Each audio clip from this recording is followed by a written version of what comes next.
Hello everyone, my name is Whitley Richardson and I am a freshman at Virginia Union University in Richmond, Virginia. And this is going to be a video version of my Dear Reader letter. And our Dear Reader letter was for our English 101 class, and Dr. Akasi was the instructor. But basically, a Dear Reader letter, it tells your strengths and weaknesses that you have throughout the semester. And basically, it's going to be about my essays and different papers I had to write. So first I'm going to start off with my business plan. Dr. Kasi wanted us to pick a business that we have always wanted to start. So my business was Bundles of Whitley, and it's a hair and makeup boutique basically. And I'm going to start it online, and then as I get older and progress through life, I'm going to try to open up an actual business for it. The strength for this was I was able to start something I have always wanted to do, and I think that was a good thing for me. And a weakness, I really didn't have a weakness when it came to this particular writing or paper because it was something that I wanted to do, so it was easy to flow with it. Next, we're going to talk about the rhetorical analysis. Now, for me, this was the hardest paper that we had to do. It was based off of Bay Leaves and Cinnamon Sticks, and it was a book. And Thelma, I think her name is Thelma Thompson.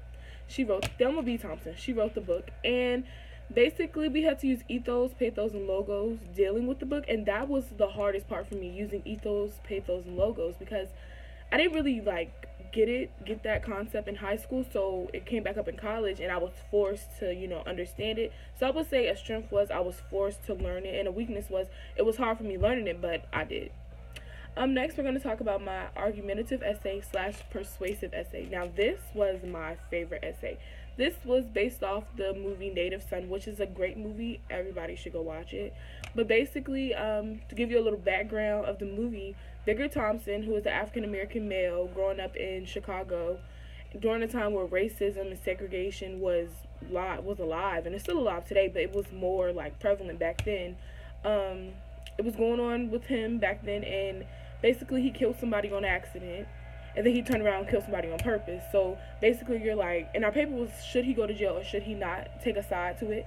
And basically I was stuck in between, because it's because of his environment and where he grew up in, it was he never was taught to he was never taught the morals of life and how to act, how to be a black man. He never was taught that. His father wasn't in his life. His father had died. So I was both sided with that, because if you don't have a role model, how are you supposed to know how to act? But then again, you should already know how to act, but you need somebody to teach you. So that was a good paper for me. I really loved that.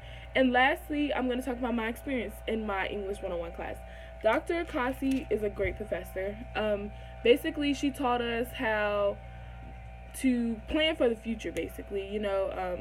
Just don't be the regular person. Step out of the norm. Do something that your competitors are not doing. That's what she taught us for our business as well.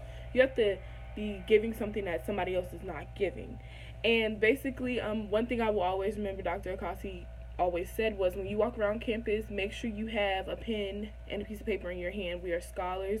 We are, America's future leaders, so we have to act like that. And thanks for watching.